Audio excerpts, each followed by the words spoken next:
Hola a todos, ¿cómo están? Quiero darles la bienvenida a la última clase de nuestro mini curso de fotografía que hicimos para ustedes en Más que 1000 palabras. En la clase de hoy vamos a entender un poco mejor los conceptos de apertura, velocidad e ISO, que son esos tres parámetros que controlamos cuando utilizamos nuestra cámara en modo manual y nos permiten hacer desde una foto simplemente bien expuesta hasta una foto que ustedes tengan en la mente así bien distinta para hacer. Espero que les guste y que aprendan muchísimo. Bueno, como les contaba, la idea es que aprendamos a conocer estos tres conceptos: apertura, velocidad e ISO, que son los tres parámetros que manejamos cuando tenemos nuestra cámara en modo manual, y que los entendamos un poquitico para qué sirve cada uno. Les puse esta imagen en el principio de alguien que se llama Vishnu White Ramp, que encontré en Instagram de pura casualidad esta semana porque me pareció que ilustra muy bien todo esto que vamos a hablar hoy. La mejor manera para mí de entender estos tres conceptos es comparándolos con nuestros propios ojos. Entonces, vamos a ver. Antes de entender estos tres conceptos, apertura, velocidad e ISO, hay otros tres conceptos que debemos conocer para saber qué es lo que podemos manejar con estos tres modos del modo manual de nuestra cámara. Estos tres conceptos entonces son, primero, la exposición, que ya hemos hablado de ella en otras clases pasadas. Esto significa que nuestra foto debe quedar con un buen nivel de luz. No perder detalles ni en sombras ni en iluminaciones. La idea es que se vean todos los detalles de la foto. Sin embargo, recuerden que hay situaciones de contraluz donde muchas veces es difícil que tanto en luces como en sombras aparezcan los detalles, pero para eso está el HDR, que ya lo vamos a repasar también. Recuerden que una foto que nos quedó muy oscura es una foto subexpuesta. Una foto bien expuesta debería ser la que escojamos, y una foto sobreexpuesta es cuando ya tiene demasiada luz. De todas maneras, también nuestro estilo fotográfico muchas veces determina si nuestras fotos tienden a ser un poco subexpuestas o bien expuestas o un poco sobreexpuestas, y esto está bien desde que seamos conscientes en esa elección que hicimos de por qué dejar nuestro estilo de determinada manera. Lo del HDR que les dije que recordáramos es esto: es cuando tenemos una escena con muchas diferencias entre luces y sombras. Entonces nuestros ojos lo ven bien, pero la cámara no necesariamente. Entonces lo ideal en este caso es o activar el modo HDR si nuestra cámara lo tiene, por ejemplo los celulares lo tienen, o si nuestra cámara no lo tiene automático, entonces tomar 3 fotos con exposiciones distintas y luego juntarlas en Lightroom o en Photoshop o en cualquier otro programa de edición, o simplemente tomar una foto un poco subexpuesta, porque después en postproducción va a ser más fácil recuperar esas partes que no se veían, a que si toman la foto sobreexpuesta, ya después muy seguramente esas luces altas son más difíciles de recuperar en postproducción. El segundo concepto entonces que debemos manejar es el enfoque. El enfoque es la parte que vemos nítida en la fotografía, como por ejemplo aquí, donde vemos que la cara de la ardilla es la que está enfocada y el resto de la foto está desenfocada. El enfoque depende de varias cosas, como por ejemplo la lejanía del fondo con respecto a lo que estamos enfocando, con respecto al lente que estemos usando, etcétera. Ya vamos a entrar un poquito más en profundidad en esto. Nosotros podemos decidir si el enfoque de nuestra cámara lo queremos manual o automático. Desde un botoncito como el de la foto que acompaña esta diapositiva, todos los lentes tienen esta opción. Hay unos lentes pues que son como más viejitos o que son distintos, que de pronto no la tienen, pero lo normal es que los lentes tengan esta opción. MF es foco manual y AF es foco automático. Yo les aconsejo siempre ténganlo en foco automático. La cámara lo sabe hacer muy bien, mientras que si de pronto confiamos en nuestros ojos, no sabemos si tenemos algún problema de visión que nos hace creer que estamos viendo muy bien una escena, creemos que está perfectamente enfocada, luego la bajamos a nuestro computador y resulta que no está tan enfocada. Entonces el modo automático del foco es el que yo les recomiendo. Lo otro es también el enfoque, depende del lente que nosotros usemos. Esta es la misma foto tomada desde la misma distancia con un 35 milímetros, un 50 milímetros y un 100 milímetros, las tres en 3.2 f. Eso todavía no lo hemos visto, pero ya lo vamos a entender un poquito mejor. ¿Para qué les doy este dato? Para que sepan que es como con los mismos parámetros, simplemente son lentes diferentes.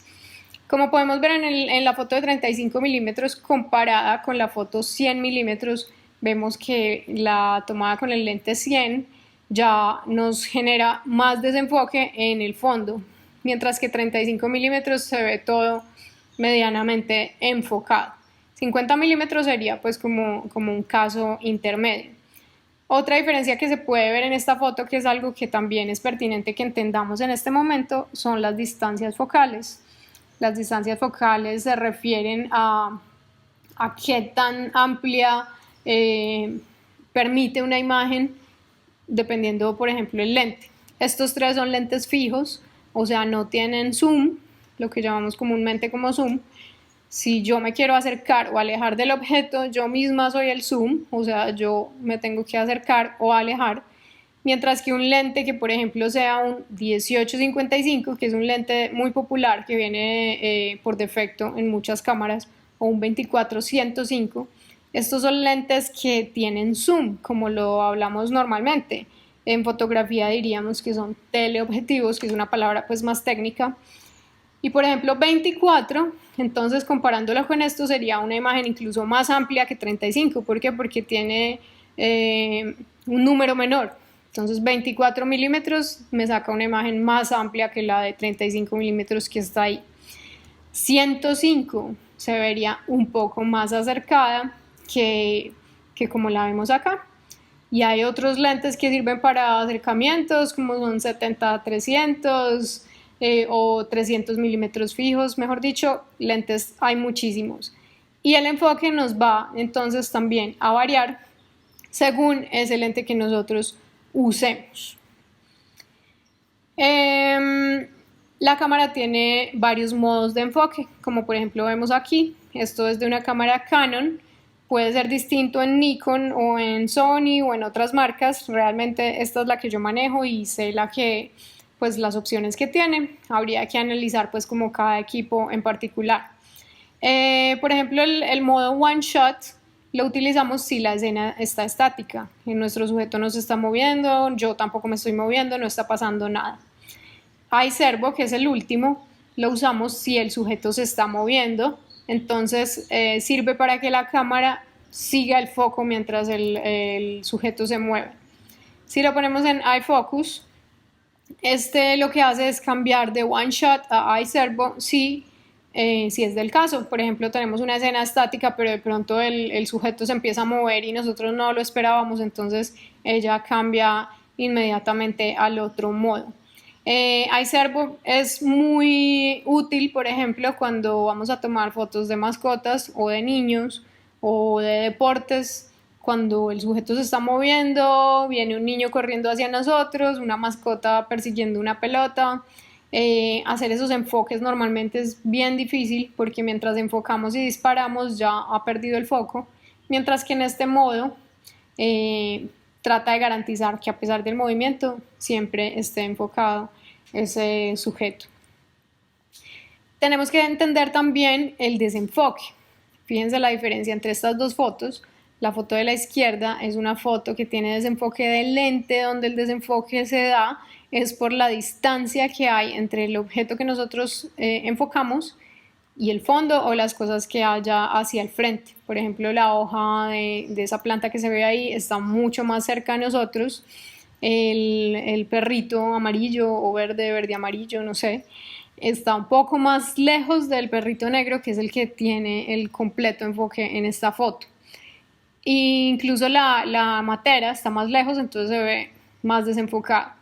Mientras que el desenfoque de movimientos yo alcanzo a ver unas líneas y puedo intuir que es porque el sujeto se estaba moviendo o la que se movió fue quien tomó la foto, en este caso yo. Ahorita vamos a entender un poquito más cuando se da ese desenfoque de movimiento.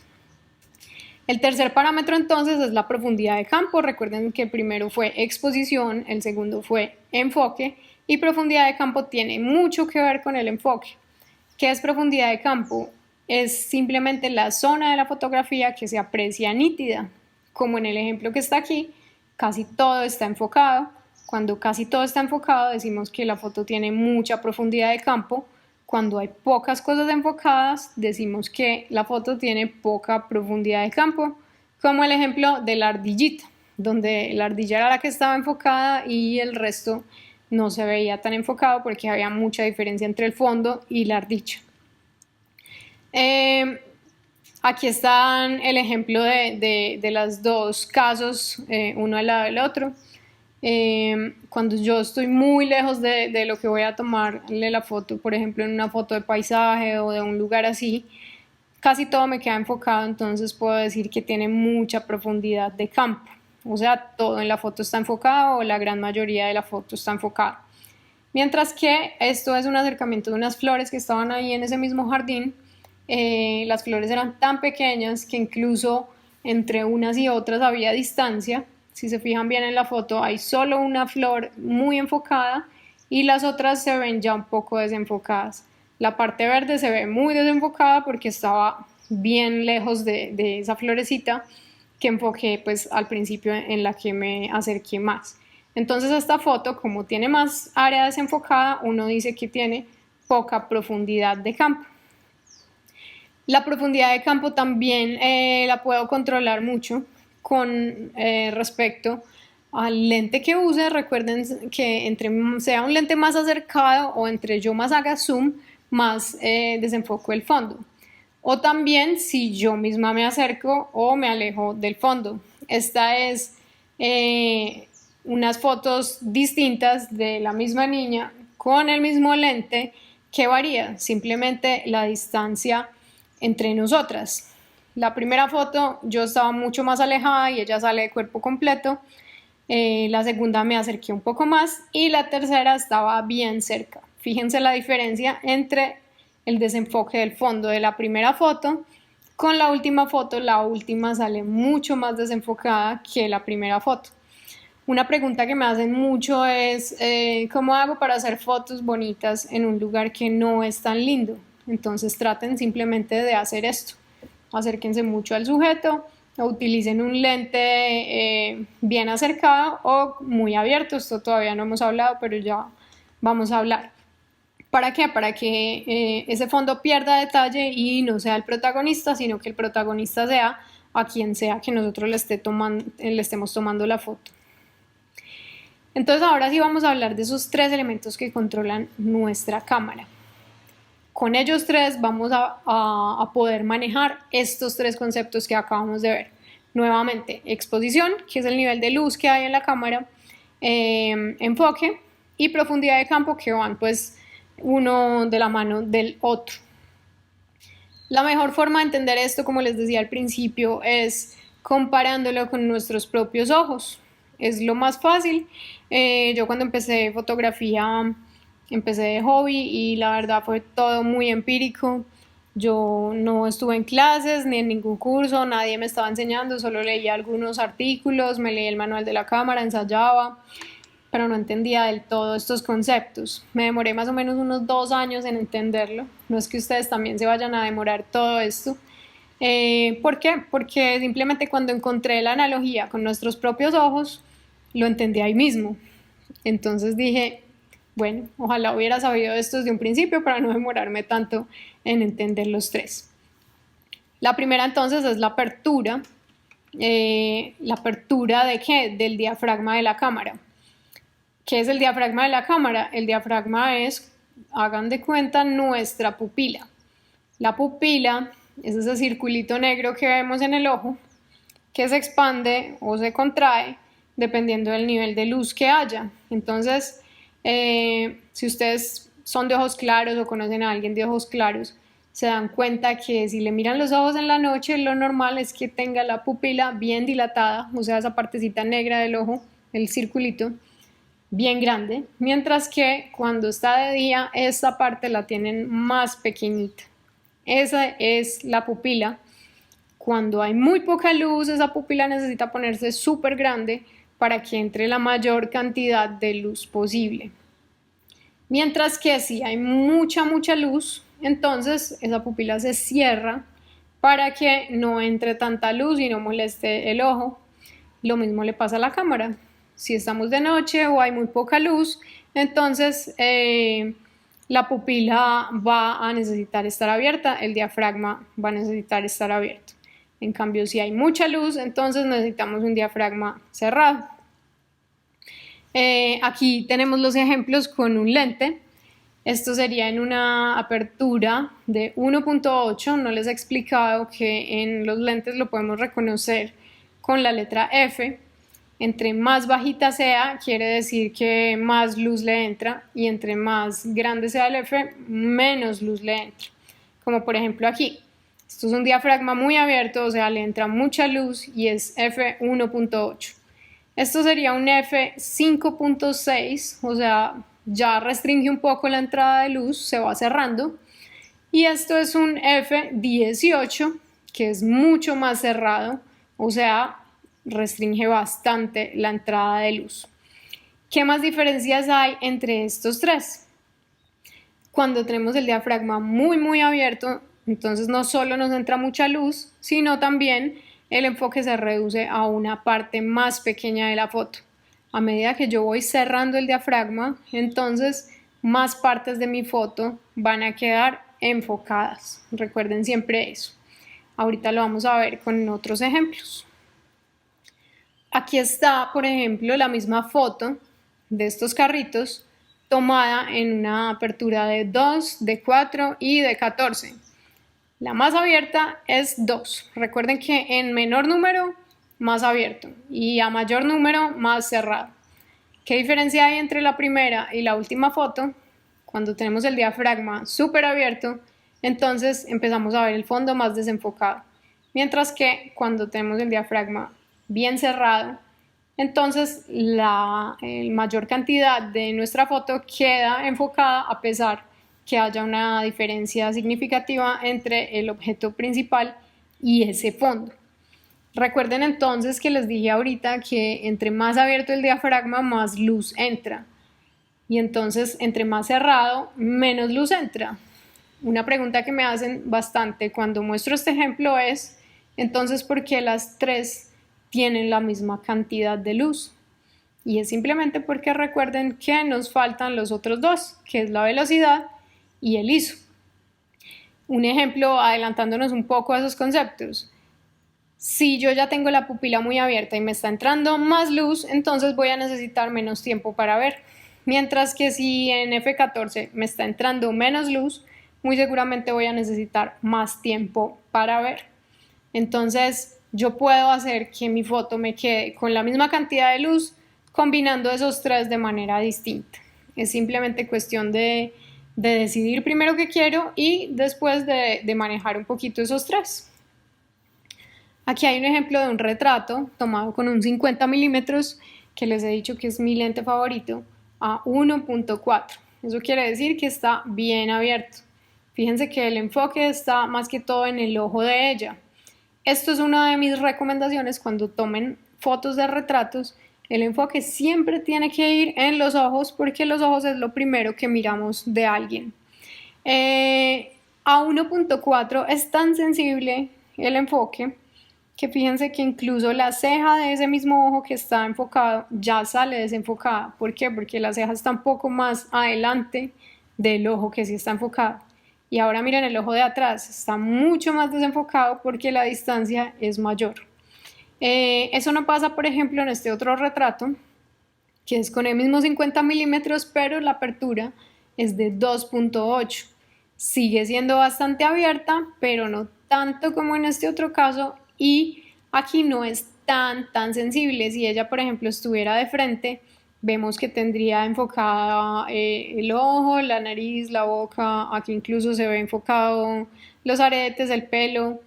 ¿Por qué? Porque me permite un área más amplia de enfoque pues en la foto. Em, Listo. Yo creo que ya con estos ejemplos pues entendemos un poquitico más este concepto.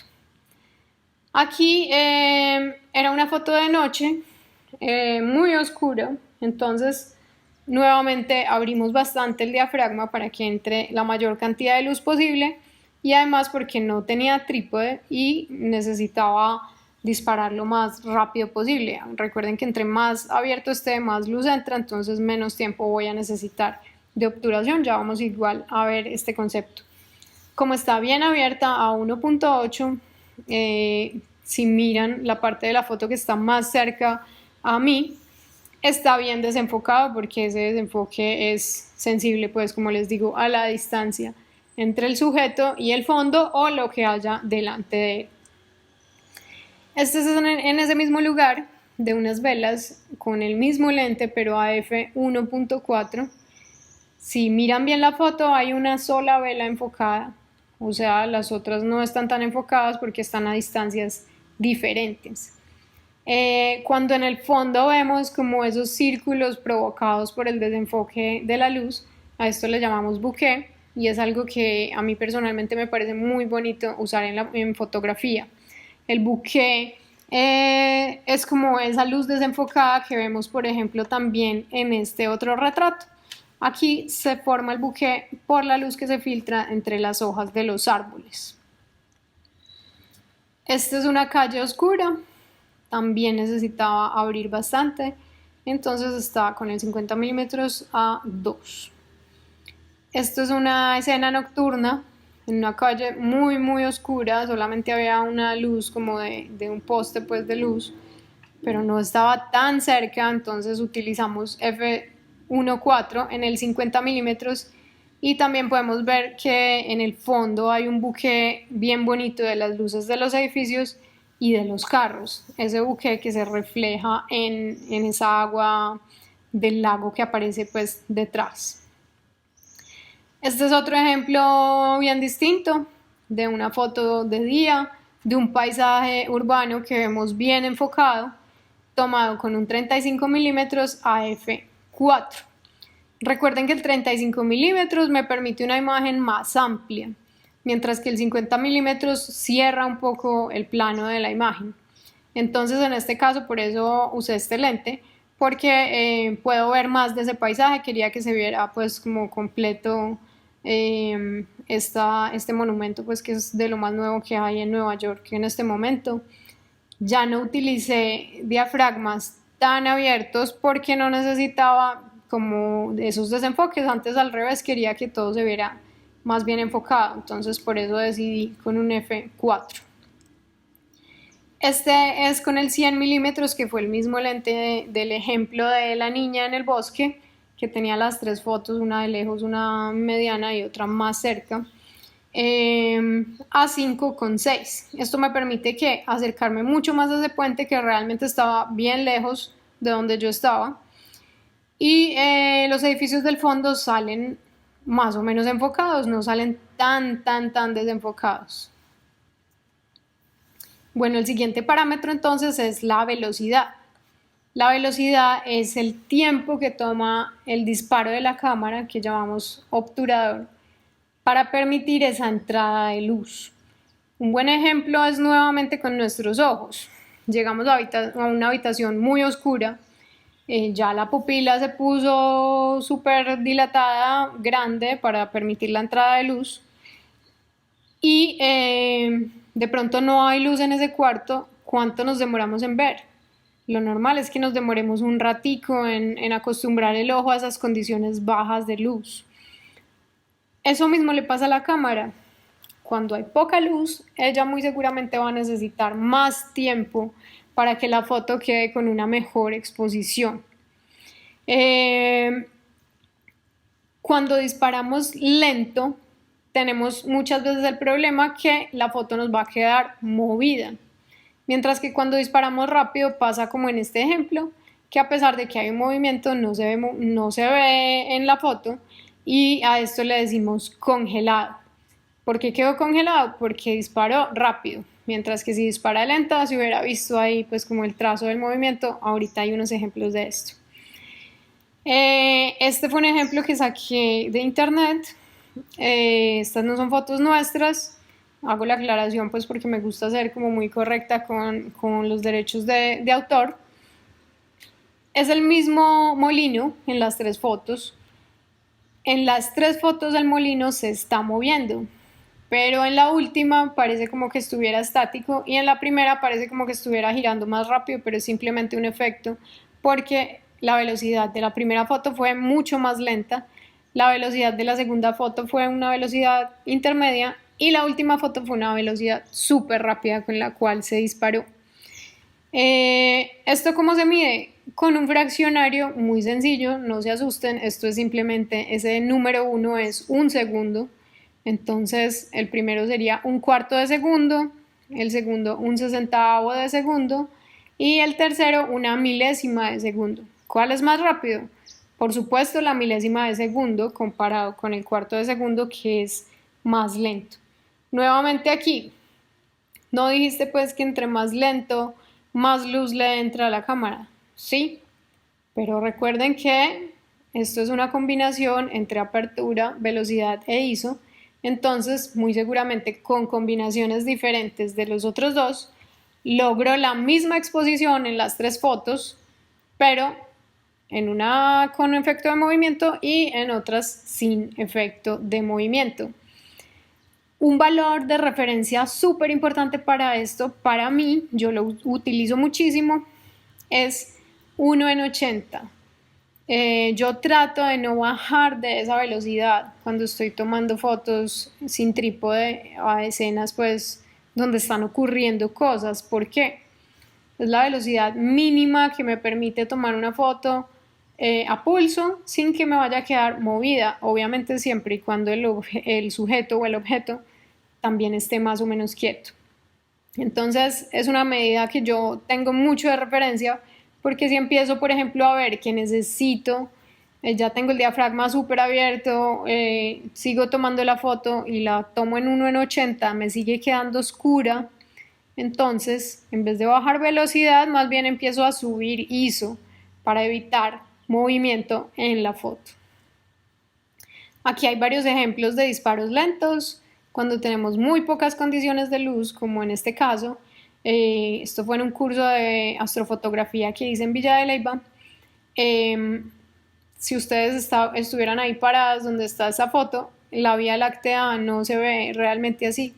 Se ve una sombra muy, muy débil en el cielo, pero uno sabe que está ahí. Entonces, con un trípode, porque si no, obviamente la foto queda movida, empezamos a disparar. Esto tiene que ser un disparo de 30 segundos o más normalmente, hasta que ya cuando la cámara termina el disparo lo miramos en el visor y la Vía Láctea aparece ahí maravillosa, mucho mejor de como la vemos con nuestros propios ojos. ¿Por qué? Porque obviamente la cámara tiene más tecnología que nosotros. Esto fue esa misma noche haciendo pues como otros ejercicios de larga exposición, nuevamente en un trípode, con temporizador, porque yo misma disparé y yo misma fui la que hizo el letrero. Entonces el temporizador era para yo saber cuándo empezaba a disparar la cámara, luego me paré al frente de la cámara y con la pantalla del celular, esto no es la linterna, comencé a escribir. Y mientras iba escribiendo me iba desplazando. Fíjense que ahí aparecen mis pies en la parte de abajo, se ve, es lo único que se ve del desplazamiento porque el resto simplemente está oscuro. Y como me estoy moviendo, pues no me veo tan nítida. Entonces, con esto podemos hacer cosas muy chéveres, como por ejemplo esta otra foto que es de alguien con una esponjilla metálica encendida. También empiezan a hacer movimientos muy rápido con los brazos y ella empieza a botar chispas, por eso queda así en la foto, súper bonito. Este es otro ejemplo de disparo lento que tomó Juan Felipe Villegas, que es parte de nuestro equipo, a un triatlonista que se llama Felipe Mora. Esto es una combinación entre disparo lento y movimiento. ¿Por qué movimiento? Porque si yo no me estoy moviendo a una velocidad similar a la que viene el ciclista, la foto igual me va a quedar movida toda. Queda movida él y queda movido el fondo. Mientras que si nosotros como fotógrafos nos estamos moviendo a una velocidad similar, logramos el efecto de hacer parecer que él está estático y captamos la línea de movimiento del pavimento y los árboles. Esto fue otro ejercicio de César, nuestro compañero. De un disparo lento es simplemente las hojas de una planta que tiene en su casa moviéndose con el viento que entra por el balcón, y luego lo puso a blanco y negro. Este también es un disparo lento de las luces de los carros que pasaban por el Golden Gate en ese momento. La cámara tiene que estar súper quieta en un trípode o en alguna superficie. La dejamos disparando unos cuantos segundos para lograr captar esa trayectoria de la luz de cada uno de los carros que van encima del puente. Esta otra foto fue tomada ahí mismo, con la misma larga exposición, pero queriendo hacer algo artístico, lo que hicimos fue, mientras la cámara disparaba lentamente, nosotros movernos y hacer como esa pintura con las luces de los carros. Por otro lado, los disparos rápidos son necesarios cuando queremos congelar momentos donde hay mucho movimiento, como por ejemplo estas perritas se mueven muy rápido. Si no disparamos rápido, la foto nos va a quedar movida. Aquí teníamos pues como la gran ventaja que había mucha luz. Recuerden que entre más luz, pues mejor, más fácil, mejor dicho, podemos nosotros controlar estos parámetros para que la foto quede bien. Y aquí también recuerden usar el modo de eye servo de la cámara para que, a pesar del movimiento de ella, la cámara trate siempre de mantenerla enfocada. Con niños igual, con niños hay que tratar de disparar rápido. En mi experiencia, lo mínimo con niños es 1/200, porque si no ya empezamos a ver un poco de movimiento. Los niños no se quedan quieticos, se mueven muy rápido, entonces hay que estar preparados pues para hacerles buenas fotos. Este también es del mismo triatlonista, foto de Juan Felipe Villegas, un congelado del momento en el que él se clava a la piscina, una foto súper chévere. Y aquí otro congelado mientras él estaba ya nadando en estilo mariposa. Otro ejemplo de un disparo rápido, un novio y sus amigos tenían esta foto en mente y querían pues que la hiciéramos. Por supuesto, para captar el momento perfecto, además de disparo rápido, también disparamos en ráfaga. Otro ejemplo, unos pájaros. Recuerden que los pájaros baten sus alas a grandes velocidades y para que queden así tan nítidas tenemos que disparar súper rápido. Y el tercer punto entonces es el ISO. Recuerden entonces apertura, velocidad e ISO. El ISO fue como el que más me costó entender y ahora lo entiendo como con el siguiente ejemplo.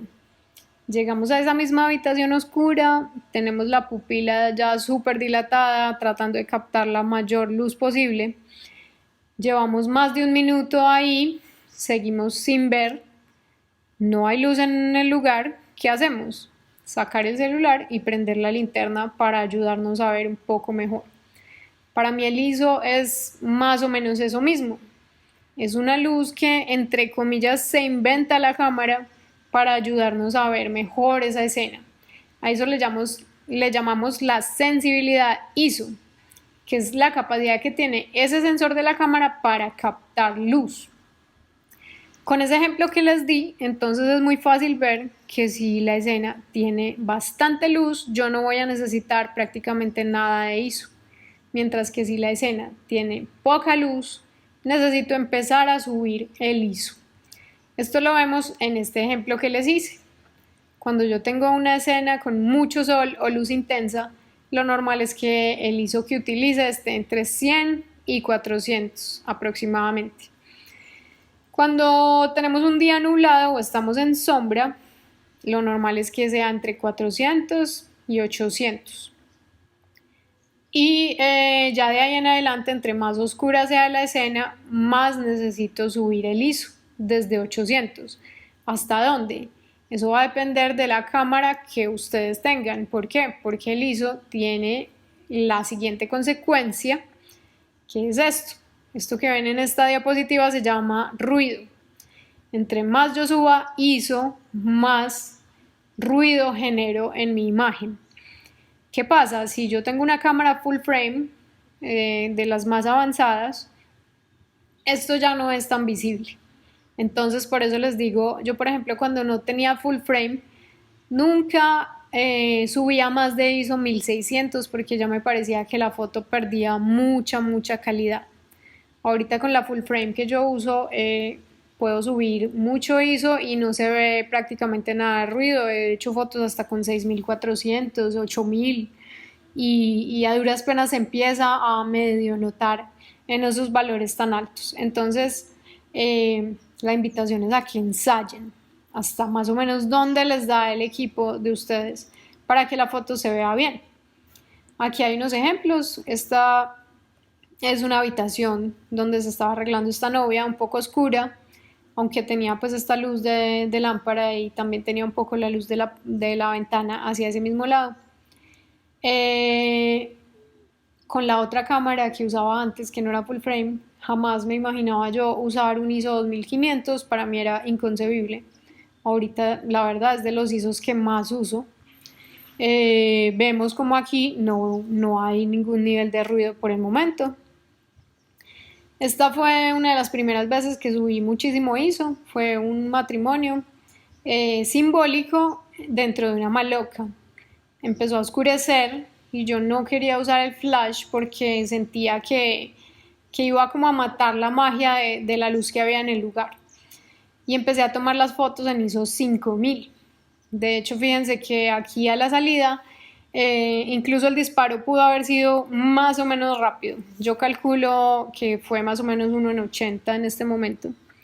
¿Por qué 1 en 80? Porque recuerden que les dije que me permite tomar una foto a pulso que no quede movida. Sin embargo, aquí la situación era más difícil porque ellos se estaban moviendo y yo también, porque estábamos saliendo de la maloca.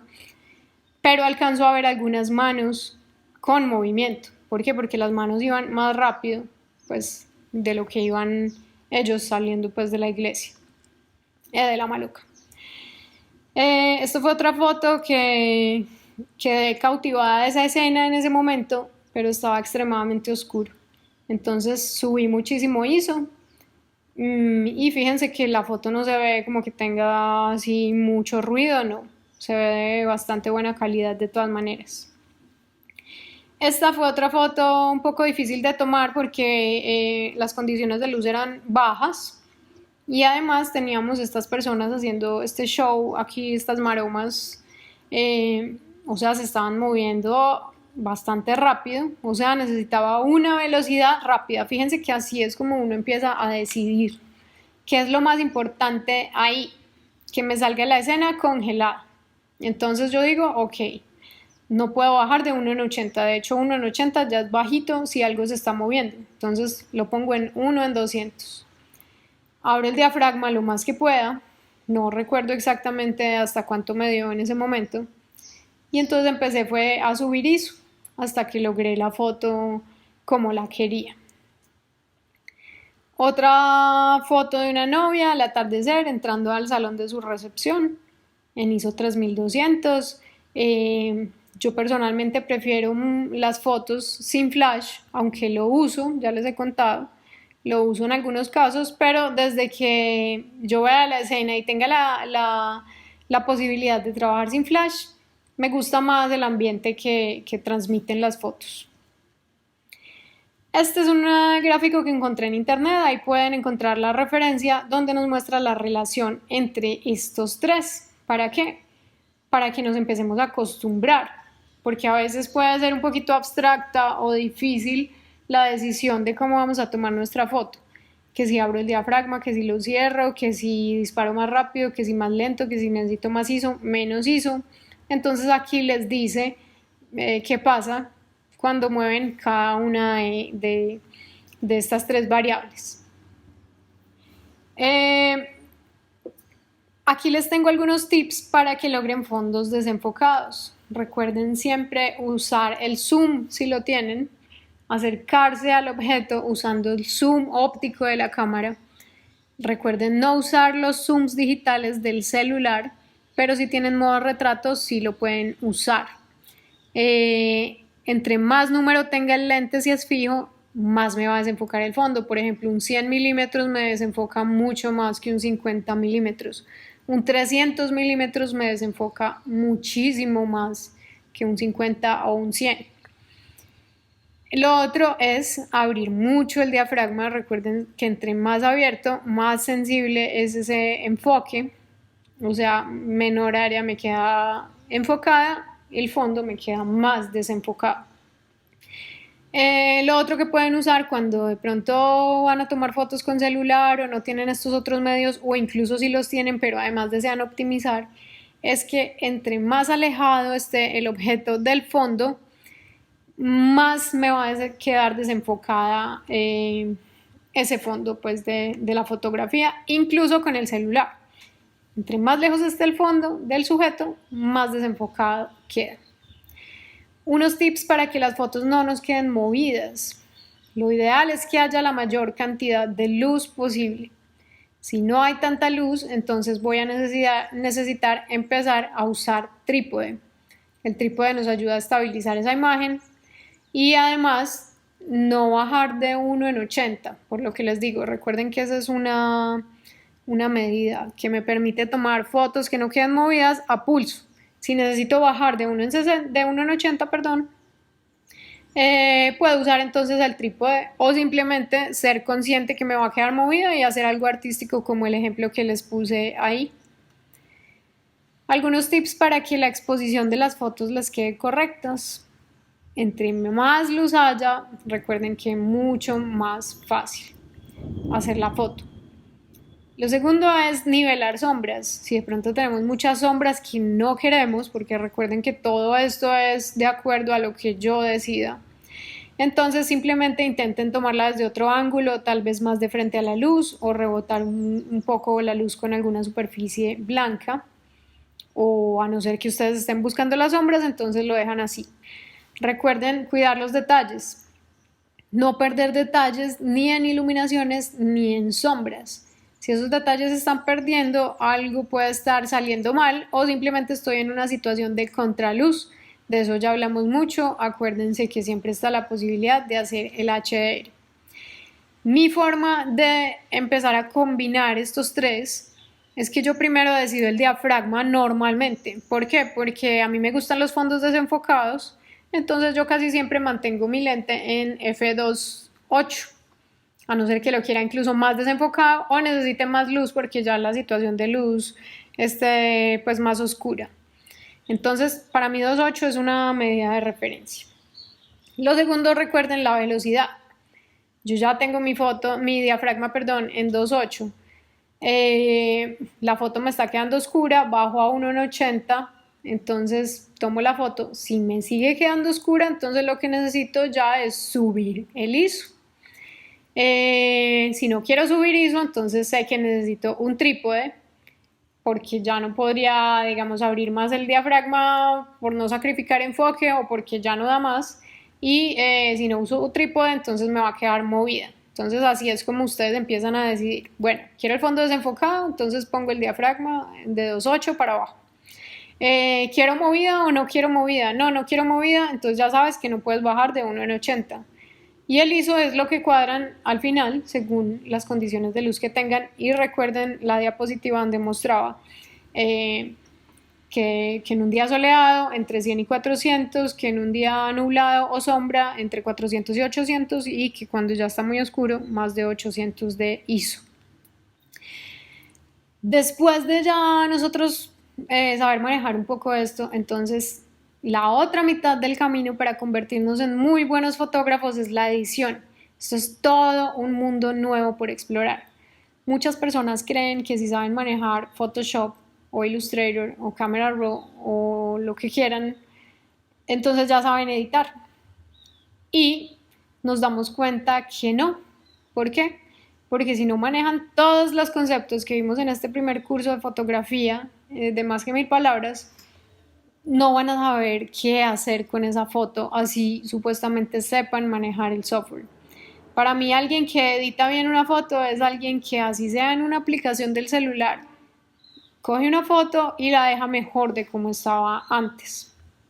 La edición nos permite entonces, por ejemplo, pasar de una foto así a esta, con mucho mejor color, donde yo ya veo el cielo, una foto más derecha, como con más vida.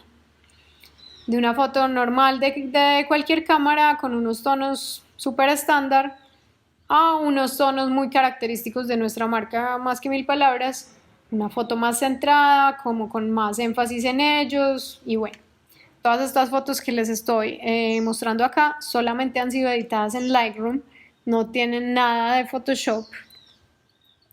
Esta es otra de una embarazada.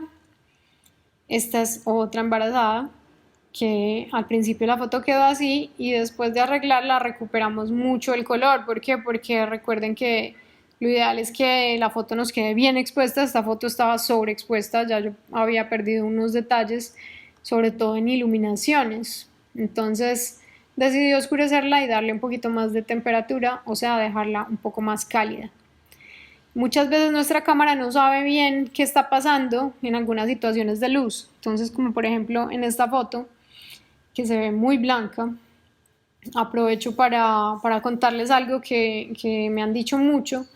Las personas a veces le tienen miedo a la edición porque sienten que están engañando a la persona que ve la foto. A esa foto no salió así, eso es puro Photoshop, como dice por ahí algunas personas. Pero resulta que no. ¿Por qué? Porque la escena realmente no era así de pálida. Así quedó en la cámara, pero la escena yo realmente la veía más así que así.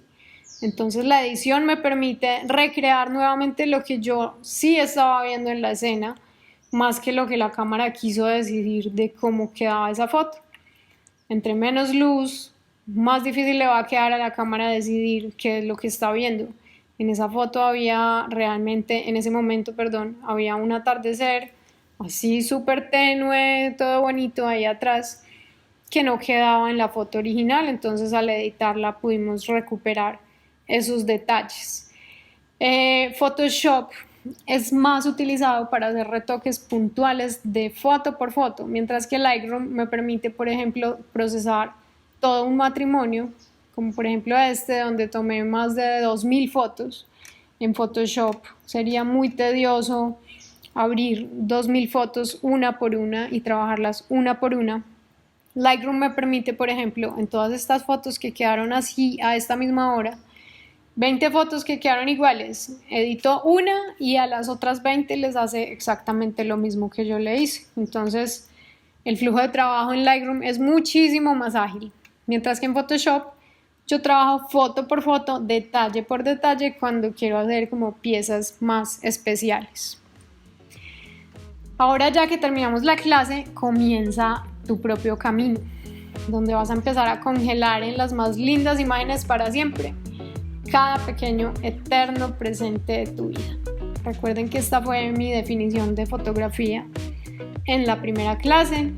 Me parece que ahí está el sentido de todo lo que hemos visto desde el inicio hasta este, que es el final de nuestro curso. Espero que lo hayan disfrutado muchísimo, que hayan aprendido cosas que no sabían, que hayan recordado cosas que de pronto ya no las tenían tan presentes. Y quiero agradecerles que hayan estado aquí. Es nuestro primer curso online, fue una experiencia sumamente enriquecedora, nos encantó, es algo que vamos a seguir haciendo. Aquí se comienzan a escribir una nueva historia para nosotros en Más que 1000 palabras, porque es algo con lo que realmente continuaremos. Recuerden por favor suscribirse entonces a nuestro canal de YouTube, darle a activar a las notificaciones, que vamos a hacer más videos para ustedes, algunos gratis, otros cursos van a ser pagos muy seguramente, y seguirnos en nuestras redes sociales como Instagram y Facebook. Nos encuentran como @más que 1000 palabras foto.